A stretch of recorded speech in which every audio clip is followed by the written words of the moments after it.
Hi there, I'm Courtney. This is Solavi Holistic, and you're watching another 2-minute meditation. Today I wanted to talk a little bit about sitting. I get a lot of questions about postures and positions and how exactly it is that we're supposed to be putting our bodies when we do this practice. And I always start most meditations with inviting you to take an easy seated position. And sometimes that's different for everybody. So I wanted to talk a little bit about what I do, and maybe that'll help you, and then also give a few other examples of things that you can try in your own practice. One of the things that I firmly believe is that if this is uncomfortable, with a caveat, they're supposed to be a little bit uncomfortable. That's how you learn. But if it's torturous, you're not going to stick with it. You're going to give up.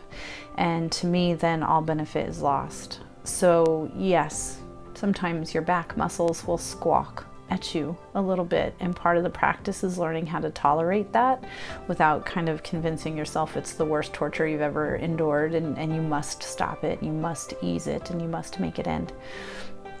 But it does need to be accessible for you and your body, or you're not going to come back to the cushion. Which brings us to our first point. Put your bum on something. So I have a meditation cushion, as you can see here, which I love. I'm currently sitting on my yoga bolster, so either one of those work for me. But you can fold up a blanket or use a pillow or fold up a towel, or you can sit in a chair or on your couch. It really just depends on what's most comfortable for you and what's accessible for you. Standard teaching is that you should be seated in an upright position, but you can also recline if that's what's better for you. But when you are sitting in an upright position, part of why you put your bum on something is a little bit for cushion, but also because it raises the hips up a little bit, and then your knees can drop down, and that eases some of the pressure on your low back, and it promotes that more upright position. So you want to play with that a little bit and see what works for you.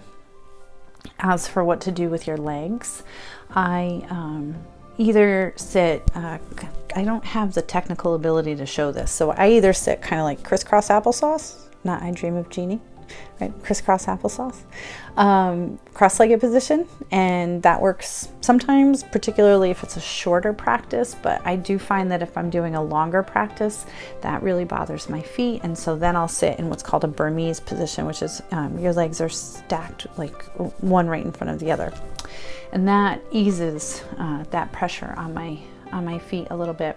The other thing I do is I have a yoga blanket that I put under my meditation cushion so that my legs are not sitting on the hardwood floor, because there's hardwood floors in my house. So if you have a carpeted space, maybe you won't need that, but if you have hard floor underneath or you're meditating outside, you might want something under your legs. So those are some of the tricks that I use. I would love it if people would share maybe things that they have found to be helpful. Share those in the comments so we can learn from one another. If you have questions about this, please feel free to reach out. I'd be happy to answer them for you. Thanks for being here today. I'll see you soon.